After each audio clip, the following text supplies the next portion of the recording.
as your report says, there are hundreds of other people who are looking to try and pursue similar cases against the British authorities in Iraq, again, suggests that maybe this isn't quite as limited as Richard says. The final point I'd make is just to echo the point about the kind of bigger context. When you have a situation where the main player in this whole war, George Bush, actually feels confident enough to go on record and say that he believes waterboarding isn't torture, the fact that that attitude existed at the very, very top of the operation must send a message out to the officers. And by the way, the idea that the commanding officer didn't know this was going on, in my opinion, is completely absurd.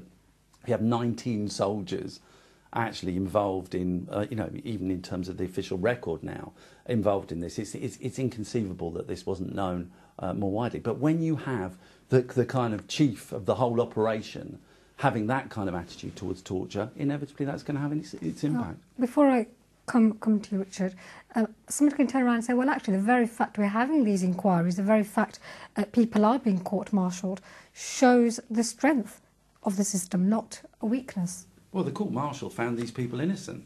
It's the inquiry that has been campaigned for. I mean, there's been whole groups of lawyers backed by the anti-war movement and all sorts of different campaigns, fighting tooth and claw over the last 5 or 6 years to try and get some inkling of what's gone on. It's been a process of obfuscation and concealment all along the line. So I mean, yes, of course, it's good that there has been an inquiry, but be under no illusions, this was not something that was offered up voluntarily to the British people. How would you respond to the charge of cover-up? Well, unfortunately, one of the if you're training a military force to fight an enemy, it's a very tough thing to ask people to do, to expose their lives to danger. And one of the most important aspects of that is forging a team, building teamwork, getting people to literally to give their lives for each other in some circumstances. I think that can lead to misplaced loyalty. And some of the stories that we've heard in relation to this inquiry about soldiers quite obviously covering up what happened and pretending they didn't know something they clearly did know, I think that may result from that kind of tight, sort of almost brotherly spirit. Now, it's misplaced, it's misguided and it's wrong, but I think that may help account for some of the things we've seen. But maybe for the people directly on the ground or who were involved in this, but higher up the chain? Well, I don't know anything about cover-ups higher up the chain. I mean, I really don't. I'm not aware of any official policy on that. I'm not aware of it happening. But what I would say Well, you just said a minute ago that you were quite confident people higher up did know about it, and yet in the court-martial system that did not come out. Yes, I'm referring to people on the ground, like the commanding officer of the unit, which we've quite rightly heard. The idea that he didn't know about it may be seen by some people as being preposterous. I wouldn't say that. I wasn't there. I don't know what he knew and didn't know. But one thing I do know is that he should have known about it, because a commanding officer has just as much responsibility for the safety of the prisoners he takes and their well-being as he does for the safety and well-being of his own men. So he should have known, and if he didn't know, he should have made sure there was a process in place to ensure that that there was proper control exercised. I certainly would not condone in any way what happened, but I would take issue with the fact this is other than an isolated incident. I'm not saying it's the only one of its kind. There are quite likely. But what would it take for you to say it's not isolated? We've just heard from Sapna, who's saying there's hundreds of cases that her firm alone is representing. So would you say hundreds still does not constitute something a bit more systemic? I think hundreds of allegations is different from hundreds of proven cases, and there may well be people who wish to make allegations which, you know, their grounds for doing so may be questionable. I don't know. I don't know the details of it. What I would say is, having served in the British Army for 30 years, is that this is not the way the British Army operates. Of course, it's the way, as we've already seen in this case, it's the way that some people who behave for whatever reason in a way that is against the British Army ethos have behaved. But it is not. This is not systemic in my view. This is certainly. I would be very surprised if this kind of issue was widespread in Iraq or in Afghanistan or anywhere else where the British Armies operate. Yes, we've seen cases. We saw the Bloody Sunday case, which recently we had a report on that after many years of investigation, and the behaviour of the troops there was equally disgraceful to the behaviour of the troops involved in Baha Mousa. The problem is the kind of people that join the army, quite often, these are not people who like to do needlework. These are not, they're not kind, gentle people. These are are rough, aggressive soldiers who are trained to kill. They are a killing machine. And there is undoubtedly, no matter how good the restraint is, there are going to be cases like this. There have always been cases like this since the history of warfare began, and there will always be cases. And I think the job of the leaders in the armed services and the people who are responsible for managing it is to restrain it as much as they possibly can. That also speaks to the need for greater transparency. I agree with you. In terms of leadership as well. I couldn't agree more, yeah, absolutely. So, Sapna, these are mere allegations still, and there's a lot of scepticism as to whether it turns out they have any real basis.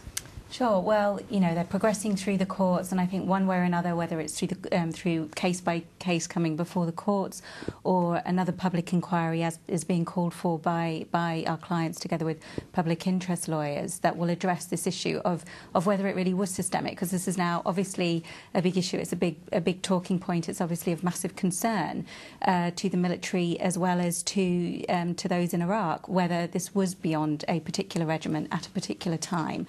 And if broader and if systemic, why? You know, and how both high up the chain of command and into government level, how high up did this go? But all I can say on that is watch this space. You know, these cases are proceeding. There are a lot of very credible allegations and disclosure coming through, much of which supports the allegations. But watch this space. Well, let me just give you the response of the military, of the Minister of Defence, who have given a statement following the ruling, and if I can just quote it, it says, "We are disappointed by these Strasbourg judgments, and we will consider them in detail before deciding our next steps. It's important to note that Al-Jeddah and Al-Sukayni cases were specific to Iraq, where we no longer operate. We have set up the Iraq Historic Allegations Team as an independent body in order to investigate claims of abuse by British service personnel in Iraq. The standards of conduct required of UK forces are and always have been in accordance with relevant international law and the domestic criminal laws that applies to UK forces at all times. Our training reinforces that, and the vast majority of our servicemen and women have conducted themselves with the utmost professionalism, courage and restraint in the most testing and hostile of environments. Service personnel can and will be prosecuted if there is evidence that they have fallen short of those standards." If I can come to you, Steve, that's a very understandable response, as is Richard's point that in war there will be loyalty issues and people may understandably cover up for each other, having been through such a, what they would be considered in a hostile environment. But what about the fact that as killing machines, perhaps they're also trained to dehumanise the people who they themselves are supposed to be liberating on their own terms? I mean, that's something that's contested, but in terms of where they're coming from. I mean, I think that's one of the ironies of what we're talking about today. I mean, I was just at a 9/11 conference over the weekend, and some of the discussion around terrorists was about how they dehumanize their victims and the focus and their group loyalty and all of that. And the parallels, I think, are quite striking, not to say that soldiers are terrorists, but in terms of the process that takes place, in terms of the group dynamics and dehumanizing targets and things like that. And it gets back to what Phil said earlier about, putting soldiers in these situations in the first place and the responsibility of those in power for following these paths.